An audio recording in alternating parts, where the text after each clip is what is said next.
Part 5. The girls. How exploitation operates in plain sight. The people without rooms.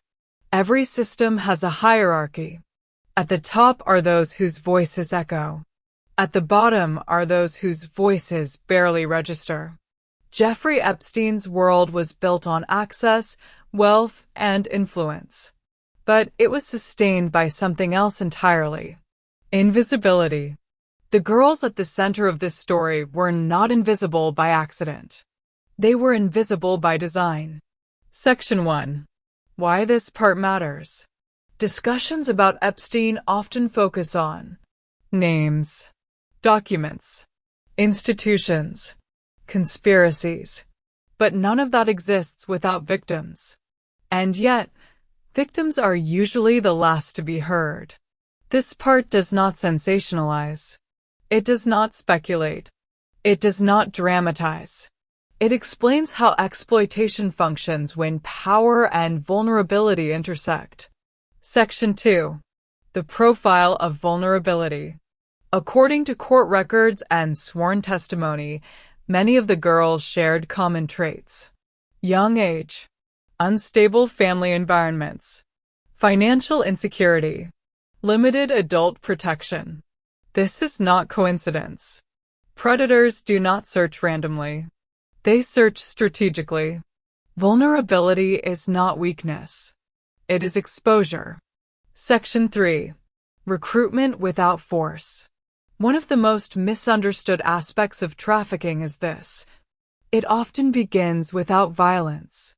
Girls described being approached by peers, offered money for simple tasks, invited into spaces that felt safe at first. The language used was casual. The tone was normal.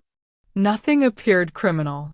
This ambiguity is critical, because if nothing feels extreme, nothing feels reportable. Section 4. Normalization as a tool. Once inside Epstein's environment, testimony describes a gradual shift. Boundaries moved slowly. Expectations changed incrementally. Silence was encouraged implicitly. This process is called grooming. Not a single event, but a sequence of adjustments. That makes the unacceptable feel routine. Section 5. Why money complicates consent. Money plays a confusing role in exploitation. It creates obligation, guilt, self-blame. When someone is paid, they are often told, "You chose this." This narrative benefits the abuser.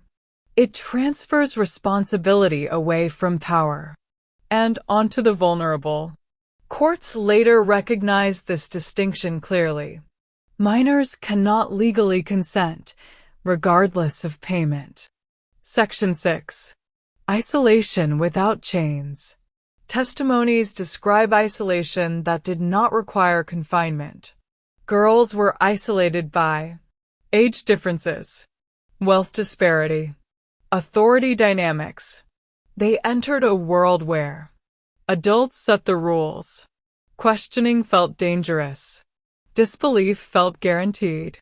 Isolation is most effective when it feels psychological, not physical.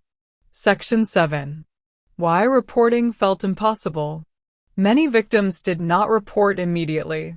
This is often misunderstood.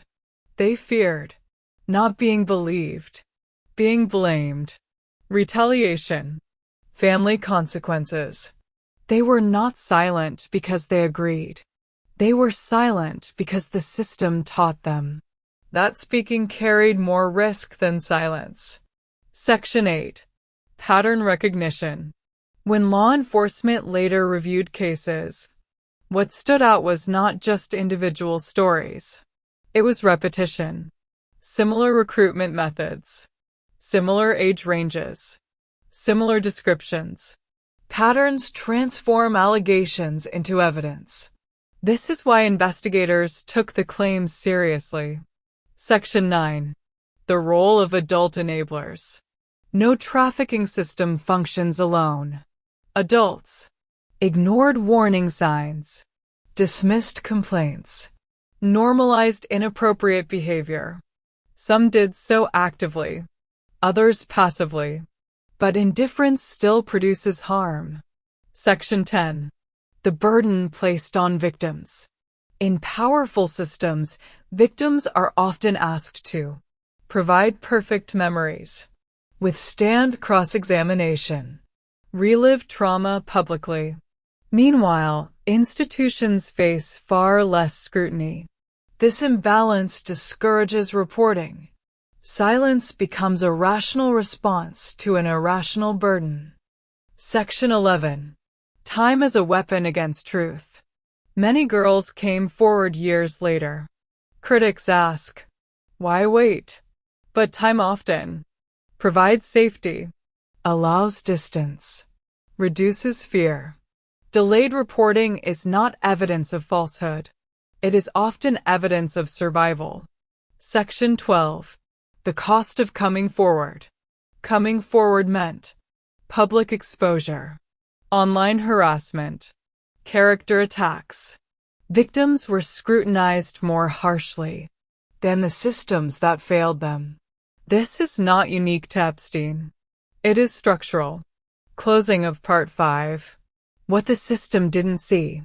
The girls were never hidden.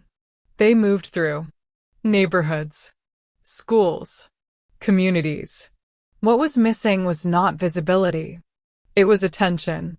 The system saw power clearly. It saw wealth clearly. It saw reputation clearly.